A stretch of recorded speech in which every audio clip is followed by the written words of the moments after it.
दादा नमस्कार. नमस्कार. काय नाव काय तुमचं? मारुती बनसी दिघे. बरं, कोणतं गाव आहे हे शिरोली तर्फे कुकडनेर. कुकडनेर. अच्छा.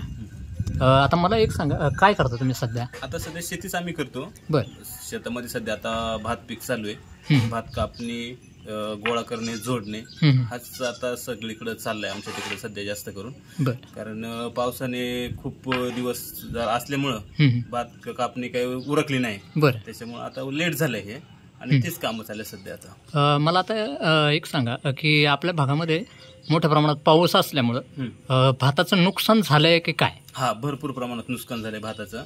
कारण जो पाऊस उघडायला पाहिजे होता तो लवकर काही उघडला नाही. त्याच्यामुळं भातांवरती रोग आणि भातांची नुकसान पण भरपूर झालेली आहे. कारण भातांचा जो फुलावर आहे तो झटकून गेला आणि त्याच्यामुळे जेवढं जोमदार पीक यायला पाहिजे होतं तेवढं काही आलं नाही.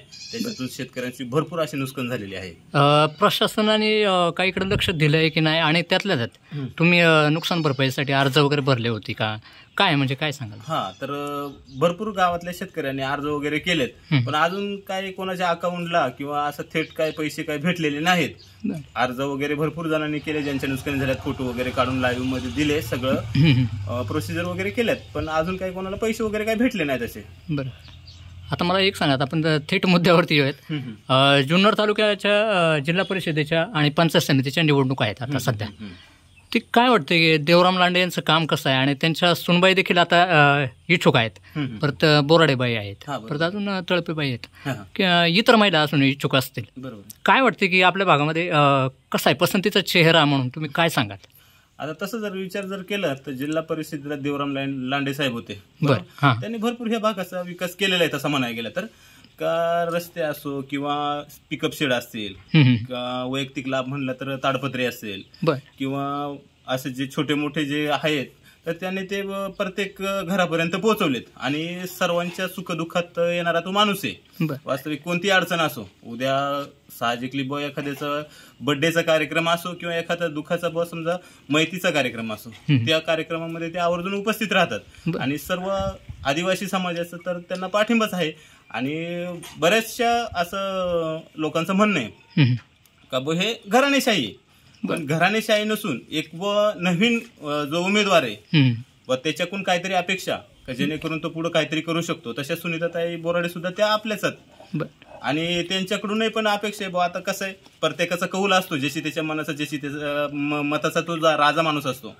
पण शक्यतो करून माई लांड्यांकडे जास्त हे युट्यूब वगैरे आपण बघतो तर आहेत बातम्या वगैरे, तशा सुनीताई बोराडेच्या पण आहेत.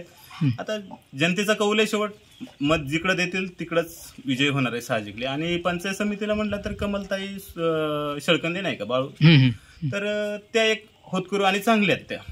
आता तुम्ही मला एक सांगितलं की देवराम लांडे यांचं काम ह्या भागामध्ये चांगल्या प्रमाणात आहे. इतर पुढारी मग येत नाहीत का? काय तुम्हाला काय वाटतं? नाही, बाकीचं कसं, आता देवराम लांडे साहेबांचं कसं आहे का हर कोणतंही काम असो ते येणार म्हणजे येणार. छोट्यातला छोटा कार्यक्रम जरी असेल तर ते येतात. गावामध्ये कोणताही कार्यक्रम असो, गावात नाही अवघ्या एखाद्या वाडी वस्तीवर किंवा एखादा वैयक्तिक जरी कार्यक्रम असला तर ते तिथं आवर्जून उपस्थित राहतात. आणि तसं दुसऱ्यांना तसं कसं येते नाही कोणी तसं. आणि साहजिकली आपल्या आदिवासी भागामध्ये ना एखादी गोष्ट जर घडली तर तिथे लवकरात लवकर पोहोचणारा माणूस म्हटलं तर देवराम लांडे. अच्छा, म्हणजे कोणती संकटकालीन जरी परिस्थिती घडली तरी तिथं ते येतात. हो, येतात.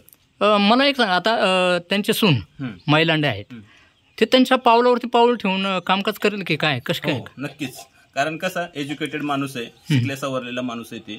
आणि महत्वाची गोष्ट कसं, बाहेर समाजामध्ये फिरले आहेत पण त्या, आणि साहेबांचं काम त्यांनी जवळून पाहिले. लोक कशी आहेत, काय आहेत, त्यांच्या भावना त्यांच्यापर्यंत पोहोचल्यात, त्याच्यामुळे ते काम करणार साहजिकली. बरं. आता मला एक सांगा, तुमच्याकडे देवराम लांडेंचा नंबर आहे? फोन लावा एकदा आणि विचारा की कसे आहेत, काय आहेत.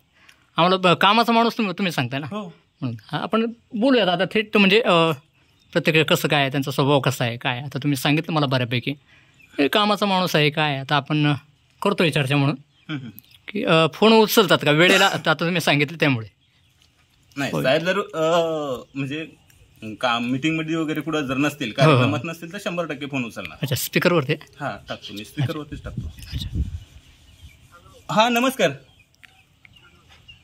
एक जुन्नरवरून चॅनल आले आपल्या तिथं आले, ते शिरोलीवरून बोलतोय, मारुती दिघे.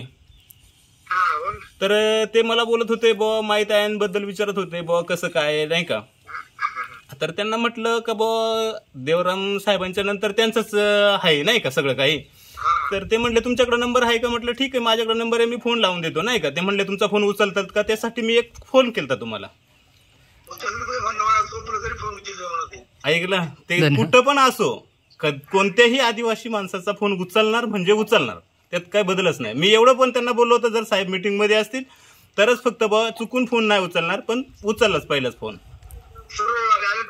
नाही एक युट्यूब चॅनल वाले आहेत, तर ते सर्वे करत होते. सतीश शिंदे म्हणून आहेत. तर ते विचारत होते ह्या भागामध्ये सध्या आता माईताई लांडे आहेत आपल्या, त्यानंतर सुनीताताई बोराडे पण आहेत, तर तुमचा कौल कोणाकडे असेल ना. मग आता आपल्या ताई आहेत त्यांच्याकडेच आहे, दुसरं कोणाकडे जाणार आहे ना शेवट. मग धन्यवाद. चालतंय धन्यवाद. हा खरं आहे. मला एक सांगा आता दादा, थेट तुम्ही फोन लावला आणि संवाद देखील साधलाय. एक सांगा आता ह्या भागामधील सामाजिक राजकीय परिस्थिती आता कसं झालं, राजकारण हे फार रस्त्यातळाला पोहोचले. काय तुम्ही सल्ला द्याल की वैयक्तिक देखील राजकारण प्रत्येक गोष्टीमध्ये होत आहे, काय सांगाल ह्या लोकांना. मला एकच सांगायचंय फक्त सर्वसामान्य जनतेचा विकास झाला पाहिजे. यस, भले तो कोणत्याही प्रकारचा असो, रस्ते असो, पाणी असो किंवा गावातली लाईट असो, जो काही उमेदवार असेल त्यांनी सर्वांना प्रत्येक गाव पातळीवरती जाऊन त्या गावाचा विकास होतो का नाही हे प्रत्यक्ष पाहिलं पाहिजे, हे महत्वाचं आहे.